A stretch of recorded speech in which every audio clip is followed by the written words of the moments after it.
कहानी सन 1980 की है, जो आरकानसास के एक छोटे से शहर वॉशिंगटन सिटी में घटित होती है। शाम के 4:30 बजे एक लड़का विल अपनी छोटी बहन जूली को लेकर साइकिल से ओजार्क्स पार्क खेलने गया था। वहां उनका एक सहपाठी से मिलने का वादा था।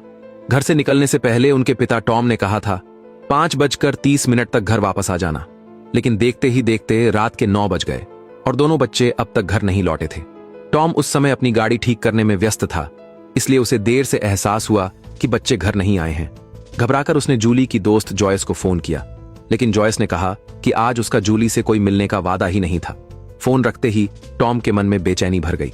वह तुरंत कार लेकर बच्चों की तलाश में निकल पड़ा। कई घंटे तलाश करने के बाद भी जब कोई सुराग नहीं मिला तो उसने पुलिस को फोन किया। मामले की जिम्मेदारी वेन और रोलैंड नाम के 2 एजेंटों को दी गई। दोनों ने सबसे पहले टॉम से पूछताछ की और पार्क से लेकर घर तक का इलाका खंगाल डाला। फिर वे दोनों विल और जूली के कमरे में गए, क्योंकि अक्सर बच्चों के लापता होने के पीछे झगड़े या नाराजगी की वजह से घर छोड़ने के मामले निकलते हैं। इसी दौरान टॉम की पूर्व पत्नी लूसी भी घर पहुंच गई। अंदर आते ही उसने गुस्से में टॉम पर चिल्लाते हुए कहा, तुमसे बच्चों की देखभाल तक नहीं होती, आखिर कब जिम्मेदारी निभाओगे? तभी एजेंट वेन को विल के कमरे में कुछ अश्लील पत्रिकाएं मिली। टॉम ने सफाई देते हुए कहा, यह मेरी नहीं है। बातचीत में पता चला कि टॉम और लूसी का 6 महीने पहले तलाक हो चुका है। लूसी अब अलग रहती है, लेकिन हर महीने बच्चों के खर्च के पैसे भेजती है।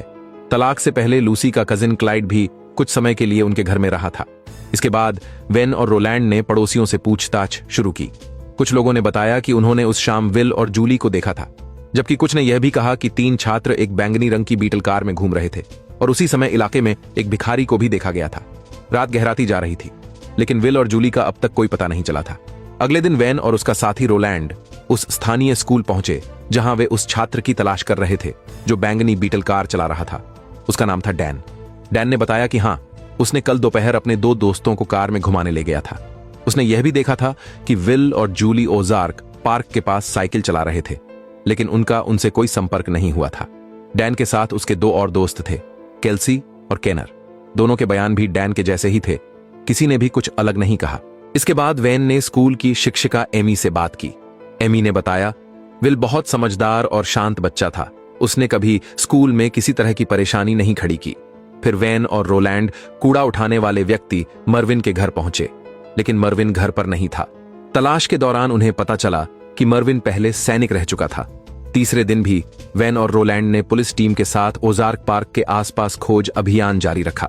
इसी दौरान वेन की नजर जमीन पर पड़े साइकिल के पहियों के निशान पर पड़ी, जो ठीक वैसे ही थे जैसे टॉम के घर के सामने दिखाई दिए थे। अब यह साफ हो गया था कि विल और जूली उसी दिन पार्क गए थे। थोड़ी ही देर में वेन को जूली की साइकिल पार्क के पीछे एक खाई में मिली। साइकिल के पास ही उसे घास से बना एक अजीब सा गुड़िया जैसा पुतला भी दिखा। वेन उस दिशा में आगे बढ़ा। पहाड़ी रास्ते पर चलते हुए वह एक गुफा के मुहाने तक पहुंच गया।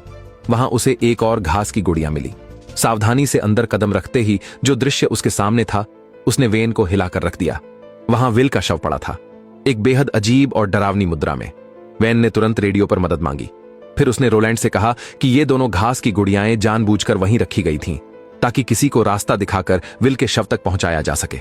वेन को यकीन था कि जूली अभी भी जिंदा हो सकती है। अगले दिन पोस्टमार्टम रिपोर्ट आई, जिसमें साफ हुआ कि विल के सिर पर किसी पत्थर से जोरदार चोट मारी गई थी। उसी दिन वेन ने मर्विन को पुलिस स्टेशन बुलाया पूछताछ के लिए। मर्विन ने पूछताछ में बताया कि हाँ, उसने उस दिन विल और जूली को साइकिल से पार्क की ओर जाते हुए देखा था, लेकिन वह खुद उस समय उल्टी दिशा में जा रहा था। उसके बाद उसने उन्हें दोबारा कभी नहीं देखा। मर्विन ने बार बार कहा कि उसका बच्चों के गायब होने से कोई लेना देना नहीं है, लेकिन फिर भी गांव के कई लोग यही मानते रहे कि सारा काम उसी का है। कारण था, वह अकेला रहता था, उसका कोई परिजन नहीं था और उसके चेहरे पर हमेशा एक ठंडी डरावनी सी झलक रहती थी। घटना के बाद कुछ गुस्साए माता पिता ने मर्विन को घेर कर पीट दिया और उसे चेतावनी दी कि वह गांव के किसी भी बच्चे से बात न करे। इसके बाद वेन ने एमी को उन घास से बनी गुड़ियों की तस्वीरें दिखाईं और उससे मदद मांगी कि वह पता लगाए कि इलाके में कौन ऐसे पुतले बनाना जानता है। फिर दोनों विल के अंतिम संस्कार में शामिल हुए। वहां उनकी मुलाकात लूसी के कजिन क्लाइड से हुई। क्लाइड ने स्वीकार किया कि विल के कमरे में मिली पत्रिकाएं उसी की थीं, लेकिन जिस दिन विल गायब हुआ उस दिन वह शहर में नहीं था, इसीलिए उसे संदेह से बाहर कर दिया गया। इस बीच एमी ने घास की गुड़िया की तस्वीर लेकर स्कूल में जांच शुरू की। वहीं एक छात्र माइक ने बताया कि क्रिसमस ईव की रात उसने जूली को ऐसी ही एक घास की गुड़िया पकड़े हुए देखा था, शायद किसी ने उसे उपहार में दी थी। यह सुनकर रोलैंड ने तुरंत माइक से पूछताछ की और उसे कहा कि वह बताए कि क्रिसमस ईव पर ट्रिक ओनर ट्रीट के दौरान वे कौन कौन से घरों में गए थे। उधर जब वेन थाने लौटा तो उसने अपने वरिष्ठ अधिकारी को सुझाव दिया कि पूरे इलाके की पुलिस फोर्स को एक साथ सक्रिय किया जाए और उन सभी घरों की तलाशी ली जाए जहां जूली क्रिसमस ईव पर गई थी। लेकिन उसके इस प्रस्ताव को अस्वीकृत कर दिया गया क्योंकि बिना तलाशी वारंट किसी के घर में घुसना गैरकानूनी था और अदालत एक साथ दर्जनों वारंट जारी नहीं कर सकती थी। आखिरकार वैन की योजना खारिज कर दी गई। कारण यह था कि अगर वे घर घर जाकर पूछताछ करते तो इससे असली अपराधी चौकन्ना हो जाता और शायद हमेशा के लिए गायब भी हो जाता। लेकिन अगले ही दिन वॉशिंगटन के एक अभियोजक ने टीवी पर जाकर जूली के खोज मार्ग का नक्शा सार्वजनिक कर दिया। ये देखकर वैन बुरी तरह नाराज हो गया क्योंकि इससे जांच की गोपनीयता खत्म हो गई थी। अगले दिन वैन और रोलैंड टॉम के घर पहुंचे क्योंकि टॉम को एक रहस्यमय अनजान पत्र मिला था। उस पत्र के शब्द अलग अलग पत्रिकाओं से काटकर जोड़े गए थे। पुलिस ने पूरे लिफाफे की जांच की लेकिन उस पर किसी के उंगलियों के निशान नहीं मिले। उस पत्र की बातें इस ओर इशारा कर रही थीं कि जूली शायद अभी भी जिंदा है। वैन ने निष्कर्ष निकाला कि जिसने वह पत्र भेजा उसे निश्चित रूप से जूली के ठिकाने के बारे में कुछ पता है। अगले दिन दोनों ने जूली की दोस्त जॉयस से पूछताछ की। जॉयस ने स्पष्ट कहा, मैंने उस दिन विल और जूली को पार्क आने के लिए नहीं कहा था, लेकिन विल ने अपने पिता से कहा था कि वे जॉयस से मिलने पार्क जा रहे हैं। टॉम को भी यह बात साफ साफ याद थी। तो अब सवाल था, विल और जूली ने झूठ क्यों बोला? किससे मिलने जा रहे थे और क्या छुपा रहे थे? यह बात पुलिस के लिए एक नया रहस्य बन गई। वैन को लगा कि बच्चे अपने माता पिता से कुछ छिपा रहे थे, इसलिए उन्होंने फिर से दोनों के कमरे की तलाशी ली। वैन को जूली की अलमारी में एक कपड़े का थैला मिला। उसके अंदर कुछ गुड़िया और एक स्केचबुक थी। स्केचबुक में कुछ रंगीन नोट्स थे जिनमें बड़े बड़े अक्षरों में लिखा गया था और लिखावट देखकर लगता था कि यह किसी वयस्क ने लिखी है। वैन ने बिना किसी को बताए वो नोट्स अपने पास रख लिए। जब उसने थैले को उल्टा किया तो उस पर लिखा था हॉयट फूड्स। लूसी ने बताया कि 1 साल पहले वह हॉयट फूड्स नाम की कंपनी में काम करती थी। अगले ही दिन वैन के साथी अधिकारी ने अखबार में एक इनाम का विज्ञापन देखा जिसमें लिखा था कि जो भी विल और जूली के लापता होने की जानकारी देगा उसे $10,000 का इनाम दिया जाएगा। विज्ञापन देने वाली संस्था एक चैरिटी ऑर्गेनाइजेशन थी और उसके संस्थापक कोई और नहीं बल्कि हॉयट फूड्स के अध्यक्ष मिस्टर हॉयट थे। वैन और रोलैंड तुरंत हॉयट कंपनी पहुंचे। वहां एक सीनियर मैनेजर ने बताया कि प्रेसिडेंट हॉयट फिलहाल अफ्रीका की यात्रा पर हैं और कंपनी में मौजूद नहीं है। उसने यह भी कहा कि इनाम की घोषणा इसलिए की गई थी क्योंकि लूसी पहले हॉयट कंपनी में काम करती थी और कंपनी उसकी मदद करना चाहती थी ताकि वह अपनी बेटी जूली को जल्द से जल्द ढूंढ सके। अगले दिन पुलिस ने एक बार फिर ओजार्क पार्क की गहन तलाशी शुरू की। इस बार वेन की तेज नजर ने एक नया सुराग पकड़ लिया। उसे पार्क के एक कोने में कुछ बच्चों के खिलौने पड़े मिले। थोड़ी दूरी पर उसे एक कपड़े का थैला भी मिला जिसके अंदर भी कई खिलौने रखे थे। थैले के पास ही एक पत्थर पर खून के धब्बे दिखाई दिए। खून की जांच से पता चला कि वह विल का ही खून था, यानी यह वही जगह थी जहां विल की हत्या की गई थी। इसके बाद वैन और रोलैंड पार्क के पास रहने वाले एक बुजुर्ग व्यक्ति के घर पहुंचे। बुजुर्ग ने बताया कि घटना के दूसरे दिन एक गोरा पुलिसकर्मी उसके घर आया था और कुछ सवाल पूछकर चला गया। वैन यह सुनकर हैरान रह गया क्योंकि वह खुद इस केस का इंचार्ज था और उसने अब तक किसी भी दूसरे पुलिसकर्मी को वहां भेजा ही नहीं था। वैन ने पूछा, क्या आपने उस दिन कोई और संदिग्ध व्यक्ति देखा था? बुजुर्ग ने बताया कि उसी दोपहर पार्क के पास एक भूरी रंग की लग्जरी कार खड़ी थी। उसमें से एक आदमी और एक औरत बाहर निकले थे, लेकिन वह उनके चेहरे साफ नहीं देख पाया। इसके बाद रोलैंड ने टॉम और लूसी को खिलौनों की तस्वीरें दिखाईं। दोनों ने कहा कि इनमें से कोई भी खिलौना उन्होंने कभी नहीं खरीदा था। इसी दौरान वेन ने टॉम के घर में एक पुराना फोटो एल्बम खोला और उसमें उसने विल की एक तस्वीर देखी जिसमें वह ठीक उसी मुद्रा में बैठा था जैसी मुद्रा में उसका शव गुफा में मिला था। टॉम ने बताया, यह फोटो तब की है जब विल 10 साल का था और उसने धार्मिक अनुष्ठान यूक्रिस्ट में हिस्सा लिया था। इसके बाद वैन और रोलैंड उसी चर्च पहुंचे। पादरी ने बताया कि वह तस्वीर उसी ने खींची थी और वह मुद्रा सिर्फ एक सामान्य प्रार्थना की मुद्रा थी। जब रोलैंड ने उसे घास की गुड़िया की तस्वीर दिखाई तो पादरी ने तुरंत पहचान लिया। हाँ, ये वही गुड़ियां हैं जो हमने कुछ साल पहले एक धार्मिक आयोजन में स्मृति चिन्ह के रूप में बनवाई थीं। इसके बाद वेन और रोलैंड उस महिला सेलिना के पास पहुंचे जो चर्च के लिए घास की गुड़िया बनाती थी। सेलिना ने बताया कि उसने पहले तो चर्च के लिए गुड़ियां बनाई थीं, लेकिन एक बार एक अजनबी आदमी भी उससे 10 गुड़ियां खरीद कर ले गया था। उस आदमी की एक आंख में मोतियाबिंद था, जो उसकी पहचान की सबसे खास बात थी। इस सुराग के बाद दोनों एक भीड़ भाड़ वाले इलाके में पहुंचे। वहां के एक सुपरमार्केट कर्मचारी ने बताया कि आसपास ही एक व्यक्ति रहता है जिसकी एक आंख में मोतियाबिंद है। वेन और रोलैंड तुरंत उस व्यक्ति के घर पहुंचे और उससे पूछताछ की। उसने साफ साफ कहा कि उसका विल और जूली के गायब होने से कोई लेना देना नहीं है। रोलैंड ने उससे कहा कि वह बताए कि घटना की रात वह कहां था।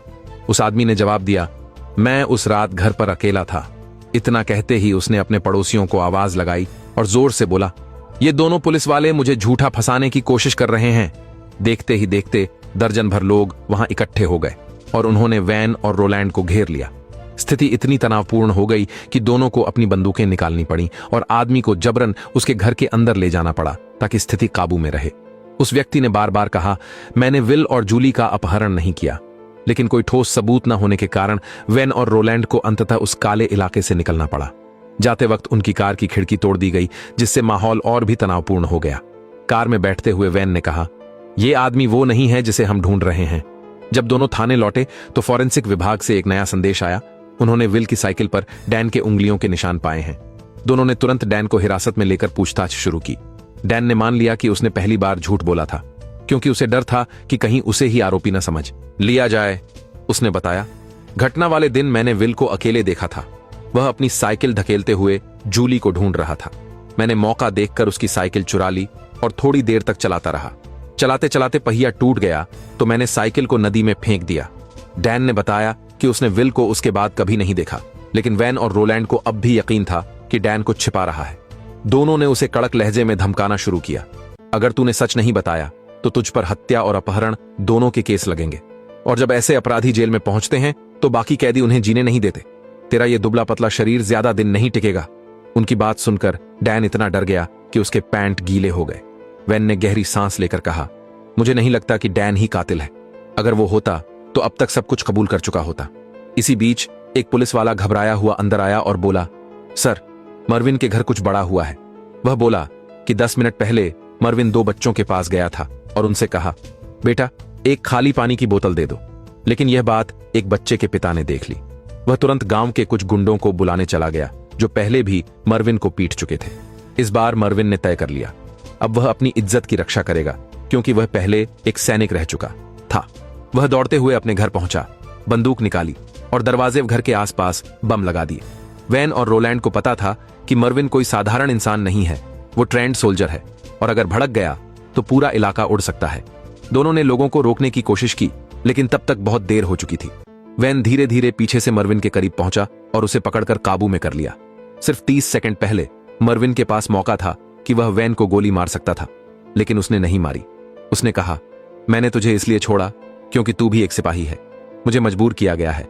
मैंने हमेशा ईमानदारी से जीने की कोशिश की, पर बदले में बस जुल्म और अपमान मिला। अब जब मैंने हथियार उठा लिया है तो मुझे पता है वापसी का कोई रास्ता नहीं बचा। मैं अब यहां से जिंदा जाने का इरादा नहीं रखता। मरविन ने वैन की आंखों में देखते हुए कहा, 3 सेकंड के अंदर मुझे गोली मार दो, वरना मैं खुद तुम पर बंदूक तान दूंगा। वैन जानता था कि मरविन अब पीछे नहीं हटेगा, उसके पास कोई और रास्ता नहीं था। 3 सेकंड पूरे होते ही वैन ने ट्रिगर दबा दिया। मरविन जमीन पर गिर पड़ा, मृत। जब पुलिस ने मरविन के घर की तलाशी ली तो उन्हें जूली के कपड़े और विल का बैग मिला। वॉशिंगटन सिटी के प्रोसिक्यूटर ने फौरन मीडिया के सामने घोषणा कर दी, मरविन ही वह आदमी था जिसने विल और जूली का अपहरण और हत्या की। लेकिन वैन इस फैसले पर जरा भी यकीन नहीं करता था। उसका कहना था कि किसी ने जानबूझकर एक मरे हुए इंसान को फंसाया है। मृत व्यक्ति तो अपनी निर्दोषता साबित भी नहीं कर सकता, लेकिन यह सब सिर्फ वैन का शक था। कोई ठोस सबूत नहीं था, इसलिए वह केस दोबारा नहीं खोल सका। अगले दिन पुलिस चीफ और प्रोसिक्यूटर ने वैन को अपने दफ्तर बुलाया। वहां उन्हें एक चौंकाने वाली बात पता चली। वैन की गर्लफ्रेंड एमी, जो एक स्कूल टीचर थी, उसने अखबार में एक लेख प्रकाशित किया था जिसमें उसने विल और जूली की गुमशुदगी का इल्जाम मरे हुए मरविन पर डाल दिया था। असल में वैन और एमी की नजदीकी इसी केस के दौरान हुई थी और धीरे धीरे दोनों प्रेमी बन गए थे। अब यह मामला पुलिस विभाग के लिए शर्मनाक स्थिति बन गया था। इसलिए प्रोसिक्यूटर ने वैन के सामने दो विकल्प रखे। पहला, वह सार्वजनिक रूप से कहे कि उसकी गर्लफ्रेंड पर झूठा आरोप लगाया गया है, या फिर दूसरा, उसे क्राइम ब्रांच से ट्रांसफर करके इंफॉर्मेशन डिपार्टमेंट में भेज दिया जाए। वैन ने सत्ता के आगे झुकने से इनकार कर दिया। वह जानता था कि एमी ने कुछ गलत नहीं किया, इसलिए उसने दूसरा रास्ता चुना और इस तरह वैन का ट्रांसफर इंफॉर्मेशन डिपार्टमेंट में कर दिया गया। वहां उसने पूरे 10 साल काम किया। धीरे धीरे वक्त गुजर गया। साल 1990 आ गया। अब तक वैन और एमी शादीशुदा थे, उनके 2 बच्चे थे और जिंदगी सामान्य चल रही थी। रोलैंड भी डिटेक्टिव से प्रमोट होकर डिप्टी कैप्टन बन चुका था। सब कुछ शांत था, जब तक कि 2 ओहायो पुलिस अफसर वैन के दरवाजे पर नहीं पहुंचे। वे पुराने केस के बारे में पूछने आए थे, विल और जूली की गुमशुदगी, जिसे हुए अब पूरा 1 दशक बीत चुका था। वैन ने दोनों पुलिस अफसरों से पूछा, अब इतने साल बाद इस केस में दिलचस्पी क्यों? अफसरों ने बताया कि वो केस दरअसल कभी बंद हुआ ही नहीं था। 2 महीने पहले ओक्लाहोमा की एक फार्मेसी में डकैती हुई थी, जहां से पुलिस को काउंटर पर जूली की उंगलियों के निशान मिले। इसलिए वेन से उस 10 साल पुराने केस के बारे में जानकारी लेने आए थे। इसके बाद वे दोनों अफसर रोलैंड के पास पहुंचे। जब रोलैंड को पता चला कि जूली जिंदा हो सकती है, तो उसने तुरंत अपने वरिष्ठ अधिकारी से केस को फिर से खोलने की अनुमति मांगी। नेता ने उसकी बात मान ली। रोलैंड ने सबसे पहले टॉम से जाकर बात की। टॉम ने भी बिना झिझके कहा, अगर मेरी बेटी जूली सच में जिंदा है तो मैं सच जानने के लिए किसी भी हद तक जाऊंगा। यह सुनते ही रोलैंड ने अपने पुराने साथी वैन से संपर्क किया। वैन भले अब उम्रदराज हो चुका था, लेकिन उसने कभी सच्चाई की तलाश नहीं छोड़ी थी। उसने तुरंत रोलैंड का साथ देने का फैसला किया। 10 साल बाद पुलिस विभाग ने फिर से एक नई जांच टीम गठित की। हालांकि उनके पास कोई ठोस नया सुराग नहीं था, इसलिए उन्होंने जांच की शुरुआत फार्मेसी में मिले फिंगरप्रिंट्स से की। वैन और रोलैंड ओक्लाहोमा पहुंचे। वहां से उन्होंने फार्मेसी का सीसीटीवी फुटेज हासिल किया और उसमें से जूली के चेहरे की सबसे स्पष्ट तस्वीर निकाल ली। इसी बीच अन्य अधिकारियों को पता चला कि 2 साल पहले जूली की मां लूसी की मौत ड्रग ओवरडोज से हो गई थी और क्लेड भी बिना किसी निशान के गायब हो गया था।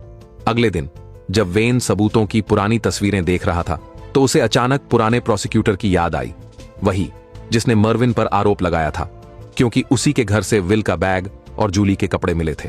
वैन को उस वक्त की एक बात खटकने लगी। मर्विन के घर में विस्फोट हुआ था, सब कुछ जलकर राख हो गया था, लेकिन जो बैग मिला उस पर एक दाने मिट्टी तक नहीं थी। इसका मतलब साफ था, किसी ने जानबूझकर वह बैग बाद में वहां रखा था और ऐसा काम सिर्फ पुलिस के अंदर का कोई व्यक्ति ही कर सकता था। वैन ने अपनी यह थ्योरी रोलैंड से साझा की। रोलैंड को भी बात काफी तर्कसंगत लगी, लेकिन उसके पास कोई पुख्ता सबूत नहीं था, इसलिए उसने फिलहाल ऊपर अधिकारियों को यह बात बताने की हिम्मत नहीं की। जल्दीबाजी में किए गए फैसले पुलिस के भीतर अंदरूनी टकराव पैदा कर सकते थे। अगर वैन और रोलैंड सावधान नहीं रहे तो उनके वरिष्ठ अधिकारी उनकी जांच टीम को भंग कर सकते थे। इस समय दोनों के बीच विचारधारा में अंतर था। यही वजह थी कि वैन और रोलैंड के बीच तकरार हो गई। तभी रोलैंड के एक साथी पुलिसकर्मी ने कॉल किया। फोन पर एक लड़की ने खुद को जूली बताया और पुलिस स्टेशन से संपर्क किया। साथी ने रोलैंड को कहा कि वह कॉल की रिकॉर्डिंग सुने। वैन ने रिकॉर्डिंग सुनी और तुरंत टॉम को पुलिस स्टेशन बुलाया ताकि वह पूरा वार्तालाप सुन सके। टॉम से कहा गया, राज्य पुलिस से गुस्सा मत होना, लेकिन जब उसने रिकॉर्डिंग सुनना शुरू किया तो वह बेहोश हो गया। पिछले 10 सालों से वह किसी चमत्कार की उम्मीद में था, लेकिन उसे जो मिला वह था अपनी बेटी से अस्वीकृति और शक। टॉम समझ नहीं पा रहा था कि उसकी बेटी ने क्यों कहा कि उसने उसे उस साल छोड़ दिया। प्रोसिक्यूटर ने इस 10 साल पुराने अपहरण और हत्या केस को लेकर सोचा कि शायद टॉम खुद इस मामले में शामिल था। उसने वैन और रोलैंड से कहा कि टॉम के अपराध के सबूत जल्दी ढूंढो। इसके बाद वैन और रोलैंड ने तुरंत टॉम से पूछताछ शुरू की। पुलिस के शक का सामना करते हुए टॉम बहुत गुस्से में था। जबरन उसने बताया कि उसने उस दिन क्या किया था। टॉम की कहानी लगभग वही थी जो 10 साल पहले हुई थी। ऐसा बिल्कुल नहीं लग रहा था कि वह कुछ बना चुना रहा हो। सीधे सबूत न होने के कारण पुलिस ने 24 घंटे के भीतर टॉम को रिहा करने का निर्णय लिया। उस दोपहर क्लेड, जो कई सालों से गायब था, अचानक वैन और रोलैंड के पास आया। क्लेड ने कहा कि वह जूली का ठिकाना जानता है। क्लेड ने खुलासा किया कि लूसी की मौत ड्रग ओवरडोज से नहीं हुई थी, बल्कि उसे कत्ल किया गया था। ये दोनों घटनाएं टॉम से संबंधित नहीं थीं। क्लेड ने पुलिस से कहा, अगर मुझे $7,000 दिए जाए तो मैं सब कुछ बताऊंगा जो मुझे पता है। वैन और रोलैंड को लगा कि क्लेड पुलिस से झूठ नहीं बोलेगा, लेकिन आज उनके पास इतने पैसे नहीं थे। अंततः तीनों ने सहमति की कि एक सप्ताह बाद नकद लेकर क्लेड से मिलेंगे और तब वह सब कुछ बताएगा जो वह जानता है। इसके बाद वेन ने रोलैंड से कहा कि वह अपने सहयोगियों से जूली के गायब होने से 2 साल पहले की कॉल रिकॉर्डिंग निकालने के लिए कहे। लेकिन जब ऑफिस में उनके सहयोगी क्लेड के पुलिस को नकद के लिए ब्लैकमेल करने की बात कर रहे थे तो टॉम दरवाजे के बाहर खड़ा था और गलती से यह सब सुन गया। टॉम तुरंत क्लेड के पास गया, बंदूक निकालकर पूछा, तुमने पुलिस को ब्लैकमेल क्यों किया? क्या तुम्हें जूली के बारे में कुछ पता है? टॉम के डराने पर क्लेड ने सच बता दिया। पता चला कि लूसी और टॉम के तलाक के बाद लूसी नशे की लत में फंस गई थी। हालांकि लूसी बेरोजगार थी, लेकिन उसके पास पैसे की कमी नहीं थी। सारे पैसे हॉयट की बेटी सुल्ली देती थी। क्लेड ने बताया कि सुल्ली खास तौर पर जूली को बहुत पसंद करती थी, इसलिए लूसी ने जूली को सुल्ली को बेच दिया और अब जूली हॉयट के महल में बंद है। यह सुनकर टॉम अकेले ही बंदूक लेकर हॉयट महल की ओर भागा, लेकिन महल के बॉडीगार्ड हैरियट हर कदम पर उसका पीछा कर रही थी। टॉम महल के भूमिगत बंकर में घुसा और जो दृश्य उसने देखा वह उसे हैरान और स्तब्ध कर गया। अगले दिन पुलिस को रिपोर्ट मिली कि टॉम का शव ओजार्क पार्क में मिला। शव के पास एक प्रिंटेड सुसाइड नोट रखा हुआ था। उस रात जब वैन घर लौटे तो उनकी पत्नी एमी ने एक महत्वपूर्ण सुराग दिया। एमी ने सुबह अपने नए किताब के लिए प्रेस कॉन्फ्रेंस आयोजित की थी। किताब का विषय था विल और जूली की गुमशुदगी। प्रेस कॉन्फ्रेंस के बीच एक आदमी जिसकी दाहिनी आंख में मोतियाबिंद था जोर से एमी से पूछने लगा, जूली कहां है? एमी ने जवाब दिया, मुझे नहीं पता। आदमी ने उसे डांटा, तुम्हारी किताब झूठ से भरी हुई है, और कहते ही उसने हाथ में किताब फेंक दी और चला गया। एमी को लगा कि यह वही आदमी है जिसने 10 साल पहले घास की गुड़िया खरीदी थी, लेकिन एमी उसका नाम और पता नहीं जानती थी। टॉम के मरने के बाद पुलिस ने 10 साल पहले की तरह फिर से कार्रवाई शुरू की। उन्होंने टॉम को ही कातिल बताकर दोषी ठहरा दिया। यहां तक कि ऑटोप्सी भी नहीं करवाई और बाहरी दुनिया को बताया कि टॉम ने कुछ पागलपन किया। कारण यह था कि टॉम अपने किए अपराध का सामना नहीं कर सका। लेकिन इस बार रोलैंड भी सोचने लगा कि टॉम ने शायद कुछ बेवकूफी की, क्योंकि वह अपनी गलती को लेकर दोषी महसूस कर रहा था। हालांकि वेन को लगा कि यह सब वरिष्ठ अधिकारियों का एक चालाक जाल है। फिर से उन्होंने मरे हुए इंसान को दोषी ठहरा दिया। सामान्य लोग जो गलती करते हैं कभी प्रिंटेड सुसाइड नोट नहीं छोड़ते। इसलिए वेन और रोलैंड के बीच जोरदार बहस हो गई। वेन ने जांच जारी रखने की वकालत की।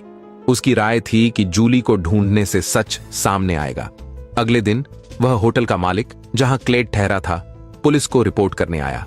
उसने बताया कि क्लेड कई दिन से होटल वापस नहीं लौटा और कमरे में खून के धब्बे मिले थे। साथ ही उसकी कार अभी भी होटल में खड़ी थी। इस घटना के बाद ऐसा लगा कि क्लेड बिना किसी निशान के गायब हो गया है। इससे वेन को और भी यकीन हुआ कि मामला अब भी खत्म नहीं हुआ है। अगले दिन लूसी की मौत से पहले की कॉल रिकॉर्डिंग निकाली गई।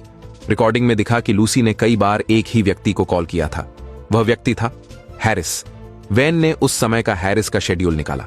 पता चला कि लूसी की मौत की रात से एक दिन पहले वह वॉशिंगटन से उड़ान भरकर बाहर गया था और लूसी की मौत के अगले दिन वह वापस वॉशिंगटन लौटा। वेन ने निष्कर्ष निकाला कि हैरिस ही लूसी का कातिल था। उस साल हैरिस ने विल का बैग उठाया और उसे मर्विन के घर रख दिया ताकि मर्विन को नुकसान पहुंचाया जा सके, क्योंकि 1980 में हैरिस पुलिस स्टेशन के सबूत कक्ष में अधिकारी था। इसके बाद हैरिस ने पुलिस स्टेशन छुपकर छोड़ दिया और हॉयट कंपनी में सुरक्षा गार्ड बन गया। हालांकि रोलैंड को लगा कि वैन सही है, लेकिन मामला अब बंद हो चुका था। इसलिए उसने वैन को सलाह दी कि अब कोई नई हलचल मत मचाओ। लेकिन अंत में वैन ने रोलैंड को अपने साथ ले लिया। उस रात दोनों हॉयट कंपनी के सामने छिपकर इंतजार करने लगे। जैसे ही हैरिस का काम खत्म हुआ, दोनों ने तुरंत उसका पीछा किया और उसे किसी सुनसान जगह ले गए। दोनों ने हैरिस की कार तुरंत रोकी और उसे एक परित्यक्त गोदाम में ले गए। कुछ देर बाद हैरिस ने सच बताने के लिए हामी भर दी। उसने वैन से कहा कि पहले अपनी आंखें खोलें, लेकिन जैसे ही वैन ने ऐसा किया, हैरिस ने अचानक उस पर हमला कर दिया। दोनों के बीच थोड़ी देर लड़ाई हुई। रोलैंड ने देखा कि वैन ने अनजाने में हैरिस को मार डाला। इस तरह उन्हें फिर से सच जानने का मौका खो गया। इसके बाद दोनों ने हैरिस के शव को दफनाया। अगले दिन दोपहर हॉयट ने वैन को फोन किया और कहा, तुमसे कुछ बात करनी है। वैन ने साफ मना कर दिया, लेकिन हॉयट ने वैन की पत्नी और बच्चों की सुरक्षा का हवाला देकर उसे धमकी दी। अंततः वैन को हॉयट की कार में बैठना पड़ा। कार जल्दी ही घने जंगल की ओर बढ़ी। वैन ने चिंता महसूस करनी शुरू कर दी। हॉयट ने पूछा, हैरिस कहां है? वैन झूठ बोलकर कहा कि उसने हैरिस को नहीं देखा। हॉयट ने जवाब दिया कि उसने कंपनी के सामने कैमरे से देखा कि वैन और रोलैंड हैरिस का पीछा कर रहे थे। वैन ने स्वीकार किया कि उन्होंने हैरिस को कल रात सवाल पूछने के लिए ढूंढा था। सवाल पूछने के बाद वैन ने हैरिस को छोड़ दिया और कहा कि हैरिस शायद डर गया होगा और भाग गया। लेकिन हॉयट ने फिर से वैन की सच्चाई छुपाने की बात उजागर कर दी। पता चला कि हैरिस अपने पास पेजर ले गया था जिसमें जीपीएस लगा हुआ था। असल में हॉयट पहले से जानता था कि हैरिस दफन है। आज हॉयट वैन के पास इसलिए आया था कि यह पता लगा सके कि क्या हैरिस ने उसे और उसके परिवार को धोखा दिया। वैन ने कहा कि हैरिस से उन्हें कोई सुराग नहीं मिला। अंततः हॉयट ने वैन को जाने दिया। जाने से पहले हॉयट ने चेतावनी दी, जूली की तलाश बंद करो, इससे सिर्फ जूली खतरे में आएगी। वैन ने हॉयट से पूछा कि वह असल में कितनी सच्चाई जानता है। हॉयट ने फिर से चेतावनी दी कि इस मामले में हस्तक्षेप मत करो, नहीं तो तुम्हारे परिवार की सुरक्षा को खतरा होगा। जब एमी को इस घटना की जानकारी मिली तो उसने वैन को जांच छोड़ने की सलाह दी। जब वैन और एमी की शादी हुई तो एमी ने बार बार कहा कि वैन अपनी नौकरी छोड़ दे, क्योंकि पिछले 10 सालों में उसने केवल इस केस पर ध्यान केंद्रित किया था। उसका काम पिछड़ा हुआ था और उसकी जिंदगी भी अस्त व्यस्त थी। एमी ने कहा कि वैन घर पर रहें और बच्चों की देखभाल करें। वह किताबें लिखकर परिवार का सहारा बन सकती थी। ये शब्द वैन के लिए गहरे आघात का कारण बने। जो भावनाएं वर्षों तक उसके अंदर दबकर रह गई थीं, वे इस समय फूट पड़ी। अंततः वैन और एमी का तलाक हो गया। उनकी बेटी एमी के पास रहने लगी और वैन ने अपने बेटे को अकेले पाला। क्योंकि बेटा अभी छोटा था और देखभाल की जरूरत थी, वैन ने जबरन अपनी जासूसी की नौकरी छोड़ दी। समय तेजी से बीत गया। 20 साल बाद वैन को गंभीर भूलने की बीमारी अमनेसिया हो गई। एक दिन टीवी रिपोर्टर डॉमी वैन से इंटरव्यू करने आया।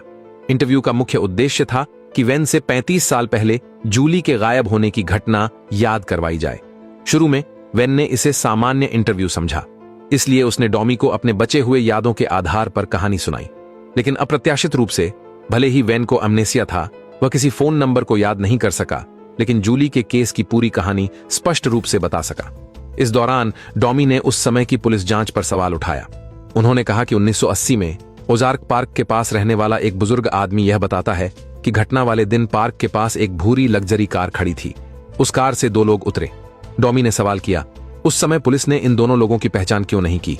उस समय शहर में लग्जरी कारें बहुत कम थीं। ये क्यों पुलिस के लिए शक का कारण नहीं बना?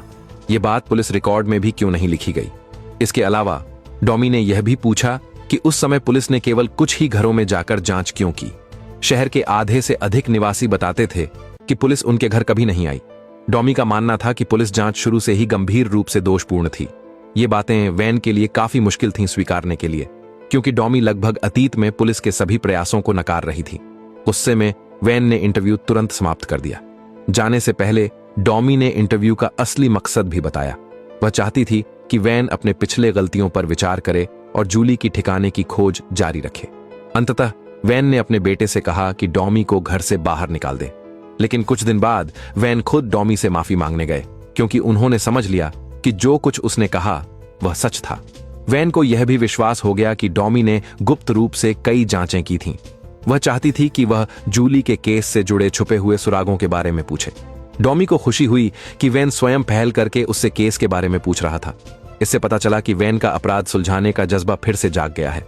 डॉमी ने स्वीकार किया कि उसने केस की जांच के लिए एक प्राइवेट डिटेक्टिव रखा था, लेकिन वह सभी सुराग एक बार में वैन को नहीं बताएगी। पहले डॉमी ने वैन को एक फोटो दिखाई जिसमें अवशेष थे।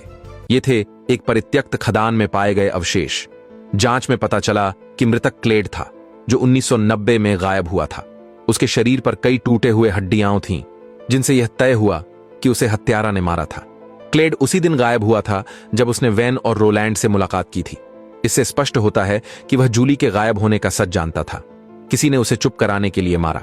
अधिक उपयोगी सुराग पाने के लिए वैन ने सहमति दी कि वह डॉमी के साथ इंटरव्यू जारी रखे। डॉमी ने यह भी बताया कि टॉम की मौत के बाद कोई जूली का पता लगाने की कोशिश कर रहा था। उस व्यक्ति का नाम था वॉट्स, वही आदमी जिसकी दाहिने आंख में मोतियाबिंद था। वही था जिसने सेलेना से 10 घास की गुड़ियां खरीदी थीं। डॉमी ने कहा कि ये घास की गुड़ियां संभवतः मानव तस्करी संगठन का संकेत हो सकती हैं। ये 2013 में लुइजियाना में कोल और मार्टी नाम के 2 पुलिस अधिकारियों द्वारा सुलझाए गए केस से मिलता जुलता था। उस केस में सर्पिल का चिन्ह और घास की गुड़ियां दोनों ही किसी बुरे संगठन का प्रतीक थे। वैन ने पूछा कि वह ये सुराग कैसे जानती है। डॉमी ने कोई सीधा जवाब नहीं दिया, सिर्फ यह कहा कि पुलिस ने केस की जांच के दौरान कई महत्वपूर्ण विवरणों को नजरअंदाज किया। यह सुनकर वेन के भावनाएं अस्त व्यस्त हो गईं और पुरानी पीड़ादायक यादें उसके दिमाग पर हमला करने लगीं। वेन ने कहा कि अब वह और नहीं सुनना चाहता और वह इस केस में शामिल नहीं होना चाहता। इतना कहकर उसने फिर से इंटरव्यू रोक दिया। हालांकि वेन ने ऐसा दिखाया कि उसे केस की परवाह नहीं है, लेकिन उसने रोलैंड को मुड़कर बताया कि उस आदमी का नाम वॉट्स है। वेन ने रोलैंड से कहा कि नाम को अच्छी तरह याद रखे, क्योंकि उसे डर था कि जल्द ही वह नाम भूल जाएगा। पता चला कि एक हफ्ता पहले वेन ने अपने बेटे से कहा कि वह रोलैंड से फिर मिले। 25 साल के अलगाव के बाद वेन को उम्मीद थी कि रोलैंड केस की जांच में फिर से शामिल हो। जूली के केस के बारे में आते ही रोलैंड के लिए वेन के प्रति भावनाएं जटिल थीं, प्यार और नफरत दोनों। जब रोलैंड ने वेन की योजना जानी तो भी उसने फिर से मदद करने की हामी भर दी। असल में रोलैंड नहीं चाहता था कि वह वेन के साथ इस गंदे पानी में फंसे। रोलैंड के लिए यह ठीक था, क्योंकि वह भी अकेला वृद्ध आदमी था, लेकिन वेन अब अपने बेटे के साथ रहता था और उसे भी अमनेसिया था। अगर वेन के साथ कुछ हुआ तो रोलैंड को अपने बेटे को क्या कहेगा, वह नहीं जानता था। अंततः रोलैंड वेन की जिद को सहन नहीं कर सका और उसे मदद करने के लिए राजी हो गया। इसके बाद वेन और रोलैंड हॉयट के हवेली में काम करने वाली एक नौकरानी के पास गए ताकि जानकारी ले सकें। नौकरानी ने बताया कि हैरिस कंपनी का सिक्योरिटी गार्ड और हॉयट का बॉडीगार्ड दोनों था। हॉयट की एक बेटी थी, सैली।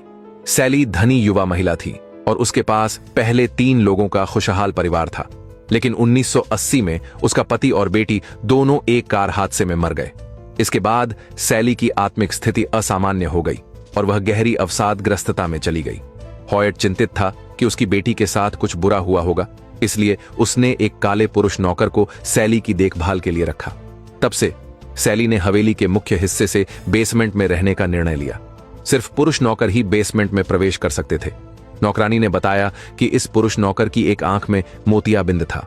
वेन और रोलैंड ने यह सुनते ही तुरंत पहचान लिया कि यह पुरुष नौकर वही था, वॉट्स। उस रात जब दोनों वेन के घर में बातें कर रहे थे तो उन्होंने अचानक देखा कि एक रहस्यमयी व्यक्ति उनके घर के बाहर उनका पीछा कर रहा है।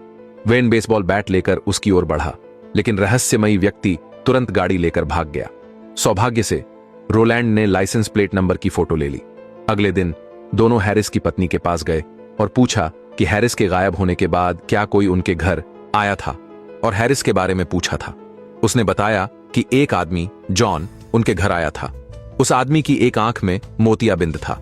जॉन ने हैरिस की पत्नी से पूछा कि क्या हैरिस ने लड़की को ढूंढ लिया था, लेकिन हैरिस की पत्नी कभी उसके काम में रुचि नहीं रखती थी, इसलिए उसे यह नहीं पता था कि वह लड़की कौन थी जिसकी जॉन बात कर रहा था। सुनने के बाद दोनों ने पहले नौकरानी द्वारा दी गई जानकारी को मिलाया। उन्हें लगा कि उस आदमी का पूरा नाम जॉन वॉट्स हो सकता है। रास्ते में रोलैंड को भी कुछ याद आया जो नौकरानी ने कहा था। हॉयट की बेटी के हादसे के बाद उसने अंडरग्राउंड बंकर में रहने का निर्णय लिया और किसी और को अंदर नहीं आने दिया। वेन को लगा कि अंडरग्राउंड बंकर में कोई बड़ा रहस्य छिपा हुआ है। अगले दिन वेन और रोलैंड हॉयट की परित्यक्त विला में गए। वे सीधे विला के बेसमेंट में स्थित गुप्त कमरे में पहुंचे। वहां गुप्त कमरे में एक बड़ा गुलाबी घर रखा हुआ था। वेन ने दीवार पर लगी पेंटिंग देखी और पहचान लिया कि यह जूली द्वारा बनाई गई थी। उसके बगल में बाएं से दाएं 3 लोग थे, जूली, जॉन और सैली। तभी वे दोनों समझ पाए कि जूली, जो उस साल लापता हो गई थी, यहीं कैद थी। जूली बाद में यहीं से भाग निकली। पहले लिए गए रहस्यमयी व्यक्ति की लाइसेंस प्लेट नंबर के आधार पर उनके सहकर्मियों ने जॉन का सटीक पता ढूंढ लिया। इसके बाद दोनों तुरंत जॉन के घर पहुंचे। जॉन ने कहा, मैं तुम्हारा बहुत समय से इंतजार कर रहा था। फिर जॉन ने उन्हें 35 साल से दबा हुआ रहस्य बताया। पता चला कि उस साल सैली ने अपने पति और बेटी को खो दिया, जिससे वह गहरी अवसादग्रस्तता में चली गई। एक दिन लूसी जूली को हॉयट के घर ले आई।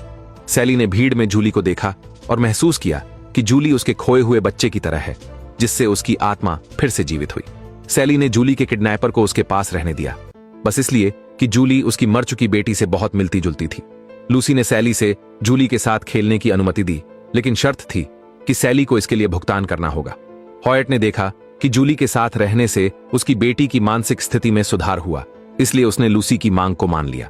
उसके बाद हर सप्ताहांत या स्कूल के बाद लूसी चुपके से जूली को सैली के पास खेलने भेजती, लेकिन टॉम को इसकी पूरी जानकारी नहीं थी। यह सब घटना वाले दिन दोपहर तक उसके ध्यान में नहीं आया।